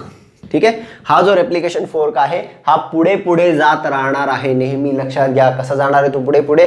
Helicase जसा जसा पुढे सरकणार, हेलिकेज जसा पुढे पुढे सरकत जाणार तो दोन स्टँडला सेपरेट करत जाणार. तो जसं जसं दोन स्टँडला सेपरेट करत जाईल तसे हे दोन स्टँड असे वाय शेप वाले स्टँड असतील, हे पुढे पुढे असे सेपरेट होत जातील. बरोबर का नाही. म्हणजे रेप्लिकेशन फोर्क हा असा पॉइंट आहे जो मूव्हिंग आहे. काय आहे, मूव्हिंग आहे. ठीक आहे, ओके. आता पहा इकडे 5 प्राइम 3 प्राइम दोन स्टँड आहेत. हे दोन्ही स्टँड जे आहेत डीएनएचे यांच्यामध्ये अट्रॅक्शन आहे. काय अट्रॅक्शन आहे, जर इथे ॲडेनिन असेल तर इथे कोणता न्यूक्लियोटाइड आहे, थायमिन. इथे गॉनिन आहे असेल तर इथे कोणता असेल, सायटोसिन असेल. इथे पुन्हा ॲडेनिन असेल तर इथे थायमिन असेल. इथे सायटोसिन असेल तर इथे गॉनिन असेल. बरोबर. जरी दोन्ही स्टँडला सेपरेट केलेलं आहे तरी ॲडेनिन आणि थायमिन यांच्यामध्ये हायड्रोजन बॉन्ड पुन्हा फॉर्म होऊ शकतात, किंवा गॉनिन आणि सायटोसिन यांच्यामध्ये हायड्रोजन बॉन्ड पुन्हा फॉर्म होऊ शकतात. म्हणून आता हे जे सेपरेट केलेले स्टँड आहेत हे पुन्हा वाइंडिंग सुद्धा होऊ शकते यांचं. हेलिकेज पुढे सरकला, मागे स्टँड पुन्हा रिकॉईल होऊ शकतात आणि हे रिकॉइलिंग होऊ द्यायचं नाहीये. हे रिकॉइलिंग होऊ द्यायचं नाहीये जोपर्यंत नवीन डीएनएचा स्टँड तयार होणार नाही. म्हणून हे रिकॉइलिंग जर अवॉइड करायचं असेल तर काही प्रकारचे प्रोटीन लागतात, त्यांना म्हणतात सिंगल स्ट्रँडेड बाइंडिंग प्रोटीन. कोणते प्रोटीन असतात, एसएसबी प्रोटीन. SSB protein. एसएसबीचा अर्थ काय, एसएसबीचा अर्थ आहे single stranded binding protein. Okay, single standard binding protein. आता सिंगल स्टँडर्ड बाइंडिंग प्रोटीन म्हणजे ते फक्त सिंगल स्टँडलाच बाइंड होऊ शकतात. ठीक आहे, हे फक्त सिंगल स्टँडलाच बाइंड होऊ शकतात. तर मग ज्यावेळेस दोन स्टँड सेपरेट होतात सिंगल स्टँडर्ड बाइंडिंग प्रोटीन येऊन बसणार आहेत या सिंगल स्टँड्सवर. बरोबर. म्हणजे सिंगल स्टँडवर असे येऊन बसतील एसएसबी प्रोटीन, दोन्ही स्टँडवर येऊन बसतील एसएसबी प्रोटीन. एसएसबी प्रोटीन ज्यावेळेस दोन्ही स्टँडवर येऊन बसतील त्यामुळे हा ए आणि टी, जी आणि सी यांच्यामध्ये अट्रॅक्शन राहणार नाही आणि हे जे स्टँड असतील हे यांचं कॉइलिंग होणार नाही, म्हणजे रिकॉइलिंग होणार नाही. ठीक आहे. आता पहा पुढचा पॉइंट आहे की आता ॲक्च्युअल डीएनएचं रेप्लिकेशन स्टार्ट होईल. डीएनएचं रेप्लिकेशन करायचं असेल तर एन्झाईम आवश्यक असतो, डीएनए पॉलिमरेज. कोणता enzyme, DNA polymerase. DNA polymerase is the enzyme required for DNA replication. ठीक आहे. आता हा जो डीएनए पॉलिमरेज आहे हा डायरेक्टली रेप्लिकेशन स्टार्ट करेल का, डायरेक्टली डीएनए सिंथेसिस स्टार्ट करेल का, तर नाही. हे दोन्ही जे स्टँड आहेत हे दोन्ही स्टँड ॲज अ टेम्पलेट म्हणून ऍक्ट करणार आहेत. Both of the stand will act as a template or these are the parent stand. काय आहेत हे, पॅरेंट स्टँड. या पॅरेंट स्टँडवर नवीन स्टँड बनायचे आहेत किंवा नवीन स्टँड बनवायचे आहेत. जर नवीन स्टँड बनवायचे असेल तर डीएनए पॉलिमरेज डायरेक्टली नवीन स्टँड तयार करू शकत नाही. जर नवीन स्टँड बनवायचे असतील डीएनए पॉलिमरेजला तर अगोदर त्याला हेल्प घ्यावी लागते आरएनए प्रायमेजची. कोणत्या एन्झाईमची, प्रायमेज. या एन्झाईमची आवश्यकता लागते त्याला. एन्झाईमचं नाव लक्षात ठेवा, प्रायमेज. जो प्रायमेज आहे, प्रायमेज एन्झाईम हा सर्वप्रथम छोटे छोटे आरएनएचे तुकडे फॉर्म करतो दोन्ही स्टँडवर आणि मग हे जे आरएनएचे तुकडे आहेत ज्यांना आरएनए प्रायमर असं म्हणतात, या आरएनए प्रायमरला डीएनए पॉलिमरेज पुढे एक्सटेंड करणार आहे. कसं होणार आहे हे प्रोसेस पहा. डीएनए रेप्लिकेशन मध्ये डीएनए पॉलिमरेजच्या अगोदर येतो प्रायमेज एन्झाईम. प्रायमेज एन्झाईम काय करेल, प्रायमेज एन्झाईम या दोन्ही स्ट्रँडवर आरएनएचं छोटंसं सिंथेसिस करणार आहे. आरएनए सिंथेसिस कसं होणार आहे पहा. हा स्टँड पहा काय 5 प्राइम टू 3 प्राइम डायरेक्शन मध्ये, हा स्टँड पहा काय 3 प्राइम टू 5 प्राइम डायरेक्शन मध्ये आहे. ठीक आहे. मग आता हा 5 प्राइम टू 3 प्राइम आहे, हा 3 प्राइम टू 5 प्राइम आहे. या स्टँडवर जर नवीन स्टँड बनवायचा असेल किंवा या स्टँडवर जर नवीन स्टँड बनवायचा असेल तर तो जो नवीन स्टँड असतो त्या न्यू स्टँडची डायरेक्शन सिंथेसिसची नेहमी असते 5 प्राइम टू 3 प्राइम. डीएनए किंवा आरएनएचा नवीन स्टँड जो सिंथेसाइज होणार आहे त्याची डायरेक्शन नेहमी असते 5 प्राइम टू 3 प्राइम. हे तुम्ही लक्षात घ्या. 5 प्राइम टू 3 प्राइम याच डायरेक्शनने नवीन स्ट्रँड बनणार आहे. मग जर 5 प्राइम टू 3 प्राइम या डायरेक्शनने नवीन स्ट्रँड बनणार आहे तर या इथे नवीन स्टँड बनवला जाऊ शकतो, कारण इथे टेम्पलेट पहा कसं आहे. टेम्पलेट काय, टेम्पलेट स्ट्रँड, हा जो स्ट्रँड आहे याला म्हणायचं टेम्पलेट स्ट्रँड. हा जो टेम्पलेट स्ट्रँड आहे म्हणजे पॅरेंट स्ट्रँड आहे याची डायरेक्शन काय 3 प्राइम टू 5 प्राइम. म्हणजे इथे 3 प्राइम एंड आहे, 3 प्राइम वर 5 प्राइम येऊ शकतो कारण डीएनए कसा असतो अँटी पॅरलल असतो. इकडे 3 प्राइम तर इकडे 5 प्राइम बरोबर. मग इथे 3 प्राइम आहे तर यावर नवीन स्ट्रँड जो असेल तो बनवला जाऊ शकतो. त्याची डायरेक्शन काय असणार आहे 5 प्राइम टू 3 प्राइम. ओके, इथे छोटासा आरएनए बनवला जाईल कोणत्या डायरेक्शन मध्ये 5 प्राइम टू 3 प्राइम या डायरेक्शन मध्ये आरएनए बनवला जाईल. आणि आरएनए बनवणारा एन्झाईम कोणता आहे, आरएनए बनवणारा एन्झाईम आहे primase. Primase synthesizes small RNA primer. बघा मी याला काय म्हटलंय, याला मी काय म्हटलंय small RNA primer in the 5 prime to 3 prime direction. एक छोटासा आरएनए प्राइमर या डायरेक्शन मध्ये तो बनवेल. पण आता प्रॉब्लेम आहे या स्टँड बद्दल. काय या प्रॉब्लेम आहे या स्टँड बद्दल, कारण हा जो स्टँड आहे हा 5 प्राइम टू 3 प्राइम चाललाय. जर यावर नवीन स्टँड बनवायचा असेल तर तो नवीन स्टँड 5 प्राइम वर 5 प्राइम बनवू शकत नाही. हे लक्षात घ्या. 5 प्राइम वर 5 प्राइम बनणार आहे का, नाही बनणार आहे. मग हा जो आरएनए प्राइमर सिंथेसिस होणार आहे हा अपोजिट डायरेक्शन मध्ये तयार करावा लागेल. कोणत्या डायरेक्शन मध्ये तयार करावा लागेल, तो या डायरेक्शन मध्ये सिंथेसाइज करावा लागेल opposite to this replication fork. हा रेप्लिकेशन फोर्क आहे, या रेप्लिकेशन फोर्कच्या अपोजिट डायरेक्शन मध्ये हा स्टँड तयार करावा लागेल नवीन आरएनए प्राइमर. आणि याची डायरेक्शन काय असणार आहे, ही असणार आहे 5 प्राइम टू 3 प्राइम. का असं, कारण नवीन डीएनएचं सिंथेसिस किंवा नवीन आरएनएचं सिंथेसिस नेहमी 5 प्राइम टू 3 प्राइम असंच होणार आहे. त्यामुळे हा जो स्टँड आहे which is in the direction of the replication fork हा डायरेक्टली फॉर्म होऊ शकतो. कारण 3 प्राइम जो एंड आहे या 3 प्राइम एंडवर 5 प्राइम बनवू शकतो, पण 5 प्राइम वर 5 प्राइम बनवू शकत नाही. म्हणून इकडचा एंड याचा 3 प्राइम आहे, म्हणून यावर नवीन स्टँड बनणार 5 प्राइम टू 3 प्राइम या डायरेक्शन मध्ये. ठीक आहे, म्हणजे आता या स्टँडची डायरेक्शन पहा कशी आहे opposite to the replication fork. आणि या स्टँडची डायरेक्शन पहा ही कशी आहे, it is in the direction of the replication fork. दोन नवीन स्टँड बनणार. एक स्टँड हा रेप्लिकेशन फोर्कच्या डायरेक्शन मध्ये मूव्ह होतो, एक स्टँड हा रेप्लिकेशन फोर्कच्या अपोजिट डायरेक्शन मध्ये मूव्ह होतो. कळतंय तुम्हाला. मग हा जो स्टँड आहे हा जो रेप्लिकेशन फोर्कच्या डायरेक्शन मध्ये मूव्ह होणार आहे याला म्हणायचं आहे लीडिंग स्टँड. काय म्हणणार आहे तुम्ही याला, leading strand. What is a leading strand, the strand that is moving in the direction of the replication fork. या नवीन सिंथेसिस होणाऱ्या स्ट्रँडला आपण म्हणणार आहोत लीडिंग स्ट्रँड.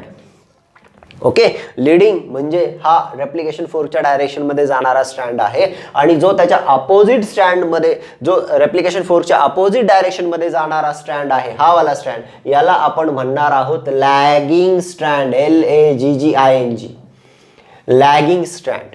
ठीक आहे. आता जो लॅगिंग स्टँड आहे तो रेप्लिकेशन फोर्कच्या अपोजिट डायरेक्शन मध्ये आहे. लीडिंग स्टँड रेप्लिकेशन फोर्कच्या डायरेक्शन मध्ये आहे. ओके, आता हा जो प्राइमर आहे हा प्राइमर सिंथेसिस झालाय. प्राइमर सिंथेसिस झालाय. आता याला रिप्लेस करणार, प्राइमेज एन्झाईमला रिप्लेस करणार आहे डीएनए पॉलिमरेज. डीएनए पॉलिमरेज इथे येईल आणि डीएनए पॉलिमरेज इथे आल्यानंतर स्ट्रँडला या डायरेक्शन मध्ये सिंथेसिस करेल. आता इथे सिंथेसिस कसं होणार आहे पहा. जर इथे थायमिन असेल तर त्याच्या अपोजिट ॲडेनिन टाकलं जाईल. इथे सायटोसिन असेल तर त्याच्या अपोजिट मध्ये गॉनिन टाकलं जाईल. पुन्हा थायमिनच्या अपोजिट ॲडेनिन टाकलं जाईल. ओके, पण जर आरएनए जर असेल तर आरएनए मध्ये थायमिन नसतो, थायमिनच्या जागेवर युरॅसिल असतो. ए आणि यू ची पेअर असते, हे तुम्ही लक्षात घ्या. इथे आरएनए सिंथेसाइज होणार, मग डीएनए सिंथेसाइज होणार. आरएनए प्राइमर जो आहे या प्राइमरच्या एंडला इथे येणार enzyme DNA polymerase. DNA polymerase enzyme आल्यानंतर गॉनिनच्या अपोजिट सायटोसिन, ॲडेनिनच्या अपोजिट थायमिन, थायमिनच्या अपोजिट ॲडेनिन, सायटोसिनच्या अपोजिट गॉनिन असं ॲड करत जाईल. ठीक आहे. इथे सुद्धा हा प्राइमर सिंथेसाइज होईल या डायरेक्शन मध्ये. या डायरेक्शन मध्ये जो प्राइमर तयार होणार आहे या प्राइमरच्या एंडला पुन्हा इथे डीएनए पॉलिमरेज येईल आणि डीएनए पॉलिमरेज सिंथेसिस करणार आहे या डायरेक्शन मध्ये. कळतंय तुम्हाला. म्हणजे DNA polymerase is the major enzyme of the DNA replication process. DNA replication प्रोसेसचा हा मेजर एन्झाईम आहे. आरएनए प्राइमर सिंथेसिस झाल्यानंतर डीएनए पॉलिमरेज तिथे येईल आणि या प्राइमरला एक्सटेंड करेल आणि नवीन डीएनएचा स्टँड बनेल. ओके, आता डीएनएचा हा स्ट्रँड रेप्लिकेशन फोर्कच्या डायरेक्शनमध्ये बनतोय, याला म्हटलं आपण लीडिंग स्ट्रँड. आणि हा जो स्ट्रँड आहे यावर सुद्धा डीएनए बनणार आहे, तो अपोजिट डायरेक्शनमध्ये बनणार आहे, याला म्हटलं आपण लॅगिंग स्ट्रँड. ओके, आता रेप्लिकेशन फोर्क इथे आहे असं इमॅजिन करा. हा रेप्लिकेशन फोर्क सुद्धा पुढे पुढे जाणार आहे. मी आधीच सांगितलं रेप्लिकेशन फोर्कच्या जागेवर हेलिकेज असतो. हेलिकेज जसा जसा पुढे जाणार दोन स्ट्रँडला तो सेपरेट करत जाणार आहे. मग दोन स्ट्रँड हे सेपरेट होत जातील. जर हे दोन्ही स्ट्रँड सेपरेट झाले तर पहा, हे दोन्ही स्ट्रँड जर सेपरेट झाले तर हा एक स्ट्रँड पहा, हा असा अनवाइंड होईल आणि हा एक स्ट्रँड पहा, हा असा अनवाइंड होईल. बरोबर, दोन स्ट्रँड अनवाइंड झाले, दोन्ही स्ट्रँड अनवाइंड झाले. आता हा जो स्ट्रँड आहे, हा जो रेप्लिकेशन फोर्कच्या डायरेक्शनमध्ये आहे, हा कंटिन्युअसली सिंथेसाइज होत जाईल, कारण डीएनए पॉलिमरेज त्याला कंटिन्युअसली पुढे पुढे पुढे पुढे घेत जाईल. पण प्रॉब्लेम आहे तो या स्ट्रँड बद्दल. कोणता स्ट्रँड आहे? जो रेप्लिकेशन फोर्कच्या अपोजिट डायरेक्शनमध्ये आहे, या स्ट्रँड बद्दल प्रॉब्लेम आहे. का? कारण याची डायरेक्शन बघा सिंथेसिसची काय आहे. याची डायरेक्शन आहे सिंथेसिसची ही, याची डायरेक्शन सिंथेसिसची ही असल्यामुळे इथे एवढी जागा रिकामी राहणार आहे, कारण इथे रेप्लिकेशन होऊ नाही शकत डायरेक्टली. ठीक आहे, मग इथे जर रेप्लिकेशन पुन्हा करायचं असेल तर पुन्हा आरएनए प्रायमर या अपोजिट डायरेक्शनमध्ये तयार करावा लागेल. आणि आरएनए प्रायमर बनवल्यानंतर मग डीएनए पॉलिमरेज त्याला रिप्लेस करेल आणि या स्ट्रँडला इथपर्यंत आणून सोडेल. ठीक आहे, म्हणजे एक जो स्ट्रँड आहे, या एका स्ट्रँडवर एकदा डीएनए पॉलिमरेज बसला की तो कंटिन्युअसली पुढे पुढे पुढे पुढे पुढे जात राहणार आहे. आणि जो त्याचा अपोजिट वाला स्ट्रँड आहे, यामध्ये डीएनए हा तुकड्या तुकड्यांमध्ये सिंथेसिस होणार आहे. इथे डीएनएचं सिंथेसिस हे फ्रॅगमेंटमध्ये होणार आहे. ठीक आहे, मग जो स्ट्रँड रेप्लिकेशन फोर्कच्या डायरेक्शनमध्ये आहे त्याला आपण म्हणतो लीडिंग स्ट्रँड किंवा कंटिन्युअस स्ट्रँड. का याला कंटिन्युअस म्हणणार आहे? कारण एकदा रेप्लिकेशन इथे स्टार्ट झालं तर ते एंड पर्यंत कंटिन्युअसली होत जाणार आहे, म्हणून याला म्हटलं leading strand or continuous strand. Okay, leading strand or continuous strand. आता हा जो लीडिंग स्ट्रँड किंवा कंटिन्युअस स्ट्रँड आहे, याचा जो टेम्पलेट आहे, हा टेम्पलेट आहे याचा जो टेम्पलेट आहे त्याला म्हणतात leading template or continuous template, right? So it is the leading template. हा असेल leading template किंवा continuous template. ठीक आहे, आणि आता पहा, हा जो अपोजिट डायरेक्शन मध्ये जाणार आहे, याचा हा जो स्ट्रँड आहे याला म्हटलं आपण लॅगिंग स्ट्रँड. लॅगिंग स्ट्रँड हा तुकड्या तुकड्यांमध्ये सिंथेसाइज होणार आहे, हा अपोजिट डायरेक्शन मध्ये जात आहे, याला म्हटलं आपण lagging strand or this is also called as discontinuous strand. या स्ट्रँडला म्हणणार आपण लॅगिंग ऑर डिसकंटिन्युअस स्ट्रँड. ठीक आहे, म्हणजे लॅगिंग स्ट्रँड हा छोट्या छोट्या फ्रॅगमेंटमध्ये बनणार आहे. का? कारण हा अपोजिट आहे रेप्लिकेशन फोर्कच्या डायरेक्शनमध्ये. जसा हेलिकेज पुढे पुढे चालला तो पुन्हा दोन स्ट्रँडला सेपरेट करेल, तो जसं जसं दोन स्ट्रँडला सेपरेट करतो पुन्हा या स्टँडवर लॅगिंग स्टँडवर एक जागा रिकामी राहणार आहे, जिथे पुन्हा आरएनए प्रायमर आणावा लागेल, पुन्हा डीएनए पॉलिमरेजला सिंथेसिस करावं लागेल. मग आता हे जे फ्रॅगमेंट बनतात, इथे बघा हा एक फ्रॅगमेंट बनला, अगोदरचा फ्रॅगमेंट, हा दुसरा फ्रॅगमेंट, त्यानंतर तिसरा येईल, त्यानंतर चौथा येईल. असे जे फ्रॅगमेंट बनत जातात, या फ्रॅगमेंटला एक नाव आहे, यांना म्हणतात ओकाझाकी फ्रॅगमेंट. काय म्हणायचं यांना? ओकाझाकी फ्रॅगमेंट्स. काय म्हणणार यांना? ओकाझाकी फ्रॅगमेंट्स. ठीक आहे, आता हे जे ओकाझाकी फ्रॅगमेंट आहेत, या ओकाझाकी फ्रॅगमेंटला एकमेकांबरोबर जॉईन करावं लागेल. आणि यांना जर एकमेकांबरोबर जॉईन करायचं असेल तर आरएनए प्रायमर जे असतील यांना कट करावं लागेल, यांना काढावं लागेल आणि मग हे एकमेकांना जॉईन करावे लागतील. पद्धतीने जे ओकाझाकी फ्रॅगमेंट बनलेले असतील, हे ओकाझाकी फ्रॅगमेंट्स आहेत. या ओकाझाकी फ्रॅगमेंटमध्ये गॅप तुम्हाला दिसतोय, बरोबर. आणि इथे प्रायमर सुद्धा आहे, आरएनए प्रायमर सुद्धा आहे. या आरएनए प्रायमरला रिमूव्ह करावं लागेल, इथे पुन्हा डीएनएचं सिंथेसिस करावं लागेल आणि दोन स्ट्रँड एकमेकांना जोडावे लागतील, जॉईन करावे लागतील. इथे जो आरएनए आहे, या आरएनएला रिमूव्ह करण्यासाठी प्रोकॅरियोट्समध्ये एन्झाईम असतं डीएनए पॉलिमरेज फर्स्ट. कोणतं? DNA polymerase first. DNA polymerase first या आरएनएच्या ऐवजी इथे डीएनएचं सिंथेसिस करतो.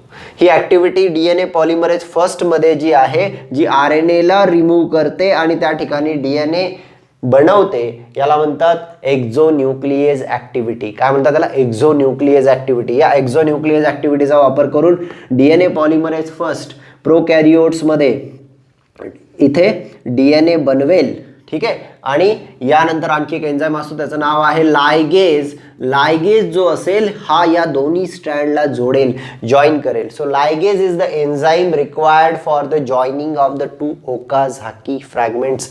हे जे ओकाझाकी फ्रॅगमेंट आहेत लॅगिंग स्ट्रँडवरचे, यांना जॉईन करण्यासाठी इथे एन्झाईम असतो लायगेज. ठीक आहे. जर यूकॅरियोट्समध्ये आपण पाहिलं तर इथे सुद्धा आरएनए रिमूव्ह करावा लागेल. आरएनए रिमूव्ह करण्यासाठी एन्झाईम असू शकतो आरएनएज किंवा डीएनए पॉलिमरेज अल्फा. हा जो आरएनएज असेल हा आरएनएला रिमूव्ह करेल यूकॅरियोट्समध्ये, आणि डीएनए पॉलिमरेज अल्फा जो असतो हा इथे नवीन डीएनए सिंथेसिस करेल, नवीन डीएनएचं सिंथेसिस करेल. किंवा इथे सुद्धा नवीन डीएनएचं सिंथेसिस जो असेल यूकॅरियोट्समध्ये तो करेल डीएनए पॉलिमरेज अल्फा. सो एकदा असे डीएनए सिंथेसिस झाले की ओकाझाकी फ्रॅगमेंट एकमेकांना जॉईन केले जातील. डीएनए लायगेज प्रोकॅरियोट आणि यूकॅरियोटमध्ये दोघांमध्ये प्रेझेंट असेल. डीएनए लायगेज ओकाझाकी फ्रॅगमेंटला जॉईन करेल. ओकाझाकी फ्रॅगमेंट जॉईन झाल्यानंतर इथे कंटिन्युअस स्ट्रँड फॉर्म झालेला दिसेल. ठीक आहे. परंतु हा स्ट्रँड छोट्या छोट्या तुकड्यांमध्ये बनलेला आहे, म्हणून याला म्हणतो आपण डिसकंटिन्युअस स्ट्रँड. ठीक आहे. डिसकंटिन्युअस स्ट्रँडचा टेम्पलेट हा लॅगिंग टेम्पलेट आहे. यामध्ये बनलेले फ्रॅगमेंट हे ओकाझाकी फ्रॅगमेंट होते. ओकाझाकी फ्रॅगमेंट मधले आरएनए रिमूव्ह केलेले आहेत. आरएनए रिमूव्ह करून डीएनए जे असतील त्याचं सिंथेसिस पुन्हा केलं. डीएनएचं सिंथेसिस करून दोन्ही स्ट्रँड एकमेकांना जोडले बाय द एन्झाईम लायगेज. ठीक आहे. आता डीएनए पॉलिमरेज असेल किंवा प्रायमेज एन्झाईम असेल, प्रायमेज एन्झाईम जो आरएनए प्रायमर सिंथेसिस करतो, यांना जर डीएनए सिंथेसिस करायचं असेल किंवा आरएनए फॉर्म करायचा असेल तर लागतात न्यूक्लिओटाइड्स. काय लागतात? न्यूक्लिओटाइड्स. आणि हे जे न्यूक्लिओटाइड्स असतात हे ॲक्च्युली प्रेझेंट असतात सायटोप्लाझममध्ये. कोणते असतात न्यूक्लिओटाइड्स? जर आरएनए बनवायचं असेल तर एटीपी, जीटीपी, सीटीपी आणि यूटीपी लागतील, बरोबर. आणि जर डीएनए बनवायचा असेल तर deoxy ATP, deoxy GTP, deoxy CTP आणि डिऑक्सी टीटीपी लागतील, right. Adenosine triphosphate, guanosine triphosphate, cytidine triphosphate, thymidine triphosphate. म्हणजेच adenylic acid, guanylic acid, cytidylic acid आणि थायमिडायलिक ॲसिड किंवा युरिडायलिक ॲसिड. ठीक आहे. थायमिडायलिक डीएनए मध्ये, युरिडायलिक आरएनए मध्ये. ठीक आहे. मग हे जर बनवायचे असतील तर जे ऑलरेडी प्रेझेंट असतात nucleotides in the form of the AMP किंवा मोनोफॉस्फेटच्या फॉर्ममध्ये, एएमपी, जीएमपी, सीएमपी, टीएमपी, या फॉर्ममध्ये जे मोनोफॉस्फेट असतात या मोनोफॉस्फेटचं ॲक्टिवेशन केलं जातं. मोनोफॉस्फेटचं ॲक्टिवेशन करून यांच्यापासून ट्रायफॉस्फेट बनवले जातात. फॉर एक्झाम्पल एएमपी आहे, एएमपी पासून एटीपी बनवायचा असेल तर या एएमपी बरोबर ॲडिनोसिन ट्रायफॉस्फेटचा एक एनर्जी मोलेक्यूल वापरला जातो आणि हा जो एनर्जी मोलेक्यूल आहे एएमपीचं कन्व्हर्जन एटीपी मध्ये करेल. किंवा जीएमपी असेल, गॉनोसिन मोनोफॉस्फेट, याचं कन्व्हर्जन जर जीटीपी मध्ये करायचं असेल किंवा डिऑक्सी जीटीपी मध्ये करायचं असेल तर इथे पुन्हा एक energy molecule as than ATP वापरला जाईल आणि जीएमपीचं कन्व्हर्जन जीटीपी मध्ये केलं जाईल. असंच सीएमपी सायटिडायलिक मोनोफॉस्फेट असेल तर त्याबरोबर एक ॲडिनोसिन ट्रायफॉस्फेटचा एनर्जी मोलेक्यूल वापरला जाईल. सीएमपीचं कन्व्हर्जन सीटीपी मध्ये केलं जाईल. या पद्धतीने इथे एएमपी, जीएमपी, सीएमपी, टीएमपी जे आहेत म्हणजे मोनोफॉस्फेट्स जे आहेत त्यांचं कन्व्हर्जन ट्रायफॉस्फेट मध्ये केलं जातं, न्यूक्लिओटाइड्स मध्ये केलं जातं आणि याला म्हणतो आपण ॲक्टिवेशन ऑफ न्यूक्लिओटाइड्स. आणि या ॲक्टिवेशन ऑफ न्यूक्लिओटाइड्स मध्ये एक एन्झाईम इन्व्हॉल्व असतो, त्याचं नाव आहे फॉस्फोरायलेज. फॉस्फोरायलेज हा एटीपी वापरणारा एन्झाईम आहे. एटीपीचा वापर करून तो एएमपी किंवा जेवढे काही मोनोफॉस्फेट्स आहेत त्या मोनोफॉस्फेटचं कन्व्हर्जन ट्रायफॉस्फेटमध्ये करतो आणि हे जे ट्रायफॉस्फेट्स आहेत हे डीएनए फॉर्मेशनमध्ये युटिलाइज केले जातात ॲज अ मोनोमर. ठीक आहे. So this is the process of the DNA replication. DNA रेप्लिकेशनच्या प्रोसेसमध्ये सर्वात पहिली स्टेप असते न्यूक्लिओटाइड हे ॲक्टिवेट केले जातात. न्यूक्लिओटाइड ॲक्टिवेशनच्या प्रोसेसमध्ये एन्झाईम असतो फॉस्फोरायलेज. ठीक आहे. हे न्यूक्लिओटाइडचं ॲक्टिवेशन हे सायटोप्लाझममध्ये कंटिन्युअसली होत राहतं ज्या वेळेस डीएनए रेप्लिकेशन होत असतो. त्यानंतर 2 स्ट्रँड जे असतात डीएनएचे सेपरेट केले जातात. 2 स्ट्रँडला सेपरेट करण्यासाठी फर्स्ट एन्झाईम आहे निक जनरेट करणारा, त्याचं नाव आहे एंडोन्यूक्लिएज. फर्स्ट एन्झाईम आहे एंडोन्यूक्लिएज जो निक जनरेट करतो म्हणजे दोन्ही स्ट्रँडपैकी एका स्ट्रँडला कट करतो. एका स्ट्रँडला कट केल्यानंतर हेलिकेज दोन्ही स्ट्रँडला सेपरेट करेल. दुसरा जो एन्झाईम आहे त्याला म्हणतो आपण हेलिकेज, म्हणजेच डीएनए अनवाइंडिंग प्रोटीन जो 2 स्ट्रँडला सेपरेट करेल. 2 स्ट्रँडला सेपरेट केल्यानंतर यांचं रिकॉइलिंग व्हायला नको म्हणून इथे थर्ड एक प्रोटीन येतो, त्याचं नाव आहे SSB, ज्याला म्हणतात सिंगल स्ट्रँडेड बाइंडिंग प्रोटीन, जो दोन्ही स्ट्रँडला सिंगली बाइंड होतो आणि दोन्ही स्ट्रँडला सेपरेट ठेवतो. त्यानंतर फोर्थ एन्झाईम येणार आहे प्रायमेज. बरोबर. प्रायमेज जो एन्झाईम आहे हा बनवणार आहे RNA primer. RNA primer synthesis होईल दोन्ही स्ट्रँडवर. एका स्ट्रँडवर रेप्लिकेशन फोर्कच्या अपोजिट डायरेक्शनमध्ये मूवमेंट स्टार्ट होईल आणि दुसऱ्या स्ट्रँडवर रेप्लिकेशन फोर्कच्या डायरेक्शनमध्ये मूवमेंट स्टार्ट होईल.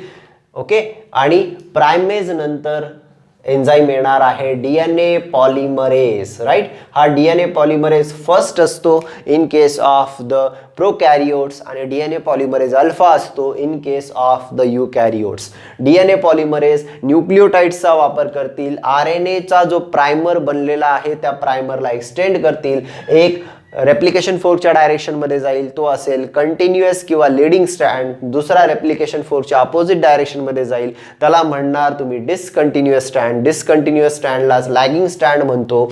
लॅगिंग स्ट्रँडमध्ये फ्रॅगमेंट बनतात, त्यांना ओकाझाकी फ्रॅगमेंट असं आपण बोलणार. आणि हे जे ओकाझाकी फ्रॅगमेंट आहेत ते एकमेकांना जॉईन होणार आहेत by the removal of the RNA. आरएनएला काढलं जाईल, तिथे डीएनएला रिप्लेस केलं जाईल आणि मग 2 स्ट्रँड एकमेकांबरोबर जोडले जातात बाय युझिंग द एन्झाईम लायगेज.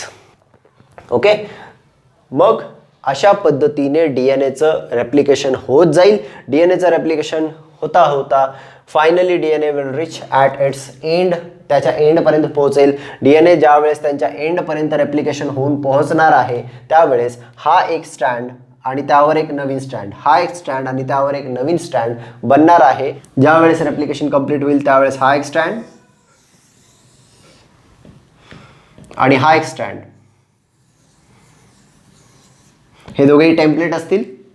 एक असेल 5 प्राइम, दुसरा असेल 3 प्राइम. या 3 प्राइम टेम्पलेटवर नवीन स्ट्रँड बनेल या डायरेक्शनमध्ये. ठीक आहे. हा असेल 5 प्राइम टू 3 प्राइम. ओके.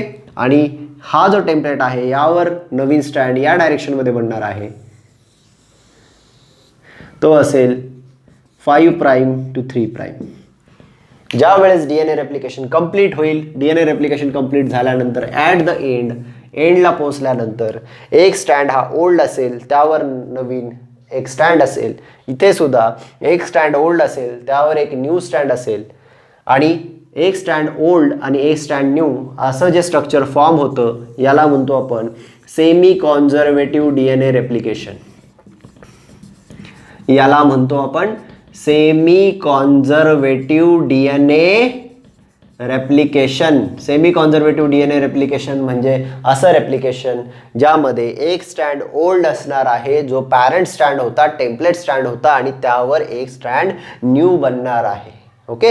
आणि हा एक जो कॉपी आहे ही एक कॉपी एका सेलमध्ये जाईल आणि ही जी दुसरी कॉपी आहे ही दुसऱ्या सेलमध्ये जाईल during the cell division. DNA replication हे सेमी कॉन्झर्वेटिव्ह असतं आणि नेक्स्ट लेक्चरमध्ये आपण पाहणार आहोत how it was proved that the DNA replication is semi conservative. यासाठी आपण पाहणार आहोत मिझल्सन अँड स्टालचा एक्सपेरिमेंट ज्याने प्रूव्ह झालं DNA replication is semi conservative.